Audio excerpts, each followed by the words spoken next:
Hey, welcome back to our final week of our series, Canceled, where we look at God's enduring love for us and learn about how we can show love and forgiveness to other people.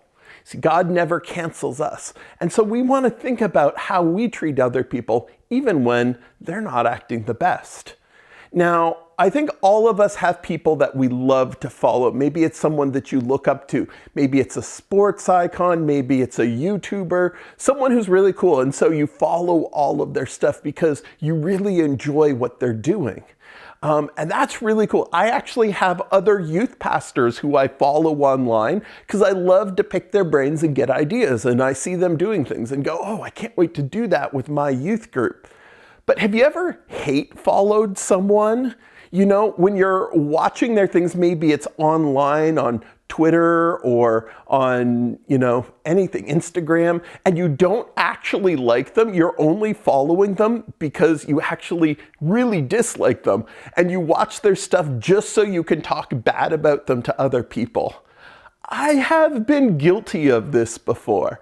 I can't stand any of the Kardashian, Keeping Up with the Kardashian, or any of the spin-offs that came from it, but I actually found myself watching shows just so I could talk to other people about how dumb the show was. And I'm like, what a waste of my time and energy.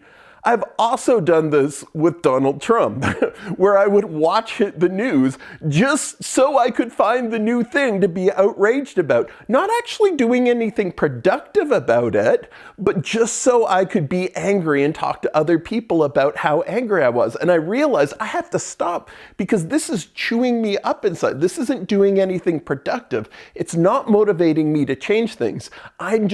I enjoy having a target to be angry at, because it's like when you're focusing on what this person is doing wrong, then you don't have to deal with the crap in your own life.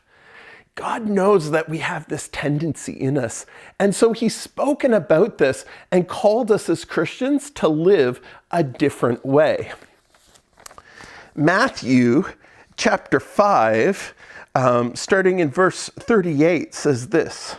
You've heard the law says the punishment must match the injury, an eye for an eye and a tooth for a tooth. But I say, do not resist an evil person. If someone slaps you on the right cheek, offer the other cheek also. If you are sued in court and your shirt is taken from you, give them your coat too. And if a soldier demands that you carry his gear for a mile, carry it 2 miles. Give to those who ask, and do not turn away from those who want to borrow. You've heard that the law says, love your neighbor and hate your enemy. But I say, love your enemies and pray for those who persecute you. In this way, you will be acting as true children of your Father in heaven. For he gives his sunlight to both the evil and the good. And he sends rain on on the just and the unjust alike. If you love only those who love you, what reward is there for that? Even corrupt tax collectors do that much. If you are kind only to your friends, how are you different from anyone else? Even pagans do that. But you are to be perfect, even as your Father in heaven is perfect. Hard words. What does that mean? I've struggled with these words a lot over the time that I've been a believer, trying to figure out what this means.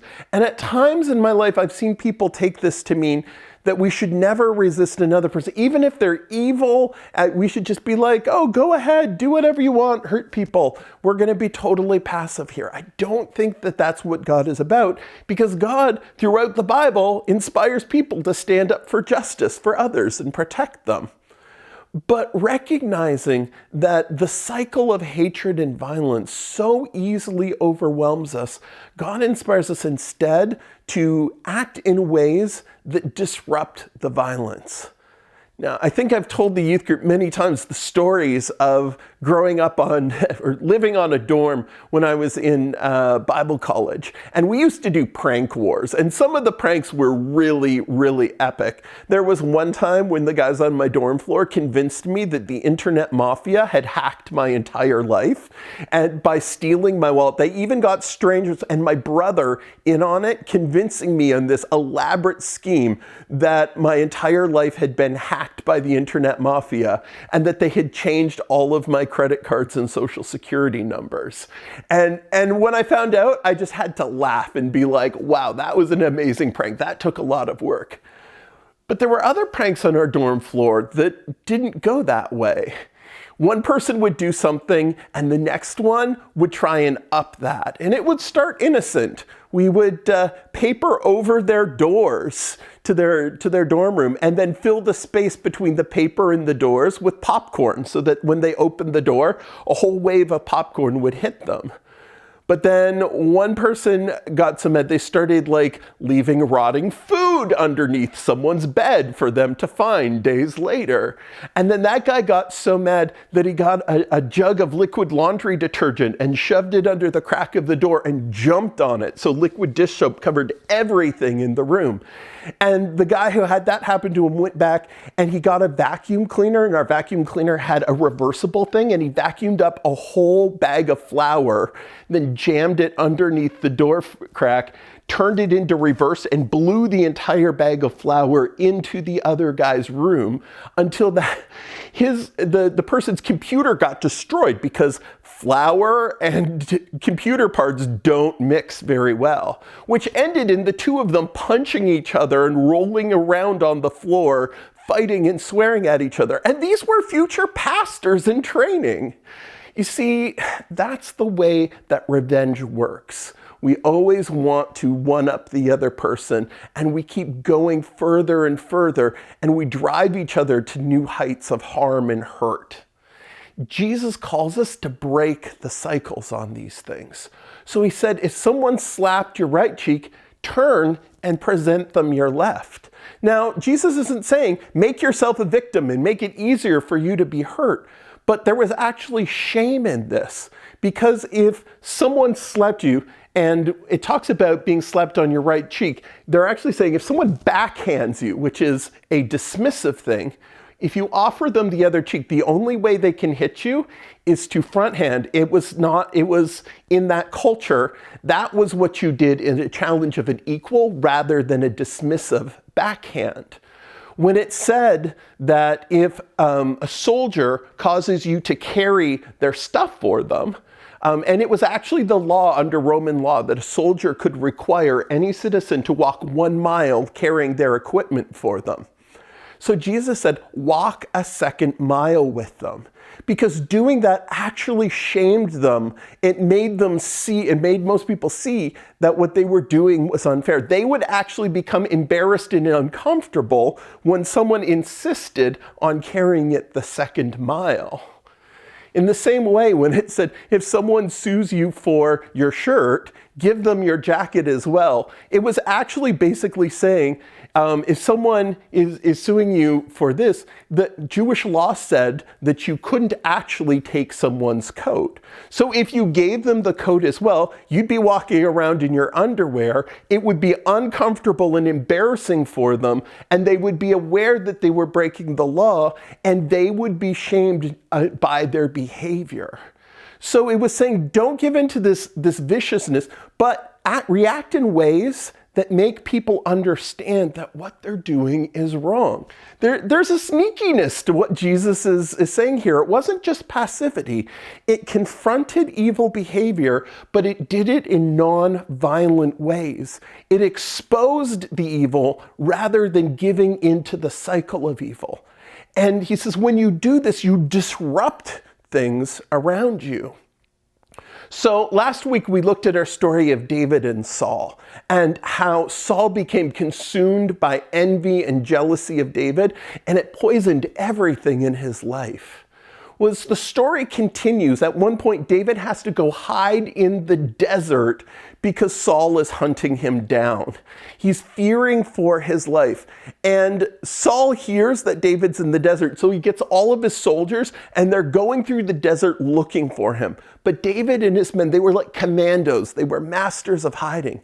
And at one point, David and his men are hiding in the back of a cave while Saul is going through the desert looking for him. And Saul has to take a dump. So he's like, I'm going to go off and get some privacy in this cave. So Saul goes, he is squatting, pinching out a loaf in the back of the cave that David is hiding in with his back turned, and he's obviously distracted because it's hard to fight while you're pooping. David's two lieutenants who are with him are like, this is it. God has delivered him into your hands. Stab him in the back while he's dropping a deuce. The whole problem is solved. And David says, no, I have actually sworn an oath to follow and protect this man. If the Lord wants to judge him, the Lord will, but I will not harm him. Instead, they sneak forward and cut the little piece off the back of his robe. Now, that sounds like a real unpleasant job to be doing while someone's doing their business. But Saul doesn't notice, gets up and leaves, and he's riding away when David appears up on a hillside and says, look, Saul, look at the back of your robe. I could have killed you, but I didn't. This is proof that I am loyal to you, even if you hate me. And it so convicted Saul that he said, I need to stop this. And he repented and he said, David, come back home with me. All is forgiven. Now, here's the thing. David wasn't stupid. He didn't go back with Saul. He said, no, I'm going to keep hiding in the desert, but I'm not going to act against you. So turning the other cheek doesn't mean not having boundaries. David put a clear boundary around Saul and said, I'm not going with you. What you're doing is wrong. But he refused to give into the vengeance that was so common in those days and often is today too. So what would this look like in your life? Who has hurt you? What kind of boundary do you need to protect yourself? Maybe it's you're always getting into fights with your sibling and you have to say, hey, the boundary is I'm not going to be around you. We're not going to hang out together if you're going to treat me this way, as much as it's in my power. But following Jesus means not doing the things you know are going to irritate them to get back at them. Maybe it's a teacher that you really seems to have it in for you. And, turning the other cheek and being forgiving means not mocking them or instigating new things in their class or trying to make their life more difficult, even though they are being unfair. But it's not wrong to speak up and say, hey, I'm being treated unfairly, and to advocate to, the principal or someone else in the school to be treated in a fair way. We always have a way that we can treat our enemies with respect, even as we put up boundaries. So have you ever been in a situation where you really wanted revenge? Have you been in a situation where you got revenge? How did it turn out for you? Have you ever been able to disarm a situation that was going into a revenge spiral? And how did you get out of it? Talk about it in your small groups. I hope you've enjoyed this series. Come back next week as we start our new series. Talk to you then.